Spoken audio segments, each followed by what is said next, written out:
హరికిషోర్ గారు ఒక మాట అడిగారు, స్వామీజీ పూజా మందిరంలకు పరదలేస్తున్నారు, కొంతమంది తలుపులు కూడా పెడుతున్నారు, పూజా గదికి తలుపులు వేయడం మంచిదేనా, వేయొచ్చా, ఆ పరదలు వేయడం మంచిదేనా, వేయొచ్చా? ఇంకో ప్రశ్న ఏం అడిగారంటే అమ్మవారి ఫోటోలు పెట్టుకోవచ్చా అని అడిగారు. అమ్మవారి ఫోటో అంటే ఏ అమ్మవారి ఫోటో? అట్లా అడగకుండా మీరు ఏం అడగాలంటే, మీ ప్రశ్న నేనే అడుగుతా, ఉగ్రదేవతల ఫోటోలు పెట్టుకోవచ్చా అట్లా అడుగు కదా. అమ్మ లేని చోటు ఉందా మరి? పూజా గదికి తలుపులు ఉండడం చాలా మంచిది, తలుపులు ఉండాలి. తలుపు పెట్టుకోవడానికి అవకాశం లేకపోతే ఒక పరదనన్న అడ్డుగా పెట్టాలి, తెర, అది చాలా మంచిది, ఉండాలి. లేని వాళ్ళు పెట్టుకోండి. అమ్మవారి ఫోటోలు ఇంట్లో ఉండొచ్చా? లక్షణంగా ఉండొచ్చు, ఏం తప్పు లేదు. ఒకవేళ మీకు దుర్గాదేవి ఇష్టం ఉందనుకోండి, బెజవాడ కనకదుర్గమ్మ ఫోటో తెచ్చిపెట్టుకోండి, దివ్యమంగళ స్వరూపిణి, వితౌట్ సైడ్ ఎఫెక్ట్, ఏ ఇబ్బంది లేదు. అమ్మవారు పసుపు వర్ణంతో ఉంటుంది, ఎప్పుడు చిరునవ్వు, అద్భుతంగా ఆ తల్లి ఫోటో పెట్టుకోండి చాలు. ఒకవేళ మీకు పులి మీద ఉన్న అమ్మవారు చూసి ఉంటారు, చాలా వరకు సింహం మీద ఉన్న అమ్మవారిని చూస్తుంటారు. ఈ రెండింటి మధ్యలో కొంత వ్యత్యాసం ఉన్నది. అది కేవలం దేవి తత్వవిధి భగవతి తంత్రం తెలిసిన వాళ్ళకే తెలుస్తుంది, అందరికి తెలియదు. అమ్మవారి ఉపాసన బలమును సరియగు ధర్మంలో అభ్యాసన చేసిన వాళ్ళకి తెలుస్తుంది. సింహం మీద కూర్చున్న అమ్మవారి ఫోటో ఇంట్లో పెట్టుకోవచ్చు, పులి మీద కూర్చున్న అమ్మవారి ఫోటో కొంతమంది పెట్టకపోవడం చాలా మంచిది. ఈ రెండిట్లో కొంత అంతరార్థాలు వేరున్నాయి, మీకు అర్థం కాదు, అది చెబితే సబ్జెక్ట్ చాలా పెద్దది, కేవలం మీరు అర్థం చేసుకోవడం అవసరం. ఇప్పుడు సింహం మీద కూర్చున్న అమ్మవారి ఫోటో పెట్టుకోవచ్చు, పులి మీద కూర్చున్న అమ్మవారి ఫోటో పెట్టుకోవద్దు, అర్థమైందా? ఇకపోతే కాళికాదేవి ఫోటో ఇంట్లో పెట్టుకోవచ్చా పెట్టుకోకూడదని చాలామంది అడుగుతారు.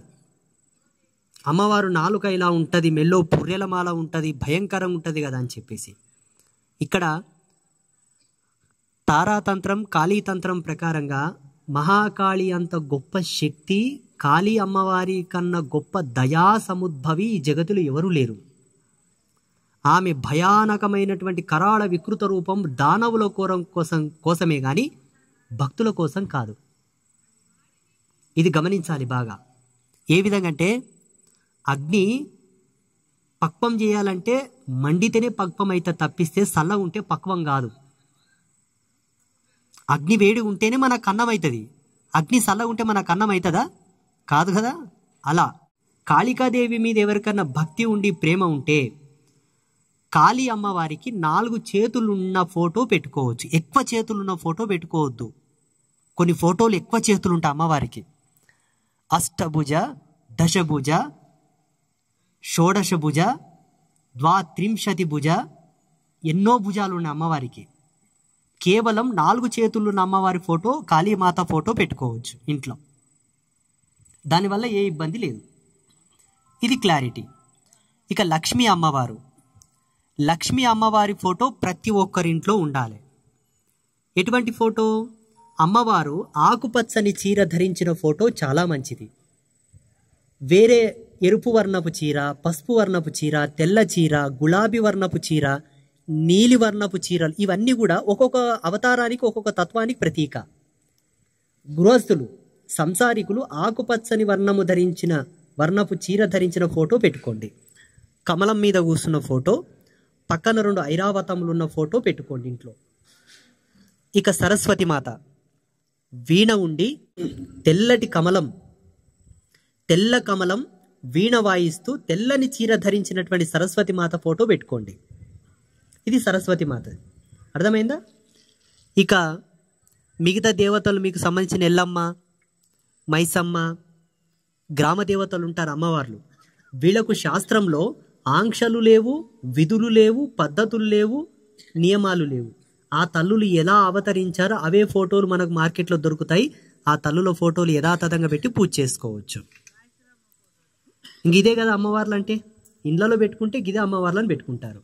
ఇంకా మిగతా అమ్మవార్లు అంటే అది వాళ్ళ వాళ్ళ సాంప్రదాయాల్లో వాళ్ళ పెద్దలు చెప్పిన పద్ధతులను బట్టి వాళ్ళు పెట్టుకుంటారు. ఇప్పుడు వారాహి మాత ఉన్నది. వారాహి మాత ఈ మధ్య కాలంలో 20 ఏళ్ళు 30 ఏళ్ల నుంచి బాగా ప్రాచుర్యంలోకి వచ్చేసింది. అంతకుముందు ఎవరు పెట్టుకునేది కాదు. ప్రత్యంగిర అమ్మవారు ఉన్నది.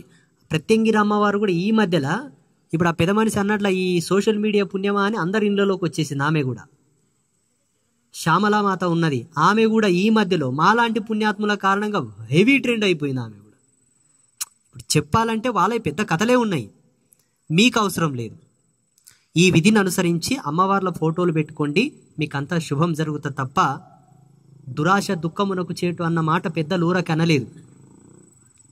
ఎవరో ఎన్నో చెప్తుంటారు, ఆ ఆశలో పోయి మీ జీవితాలను పాడు చేసుకోవద్దు. నేను చెబుతున్న ప్రతి మాట ఇక్కడ కూర్చున్న వాళ్ళలో చాలా మందిలో మీ వయసు కన్నా నా వయసు చాలా చిన్నది,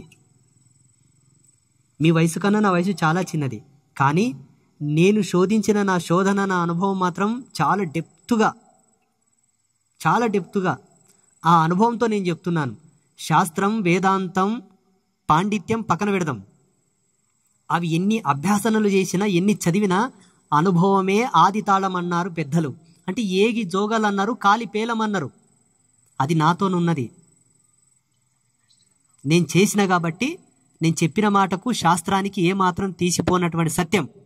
నమ్మండి, లేకపోతే మీ ఇష్టం. శివోహం.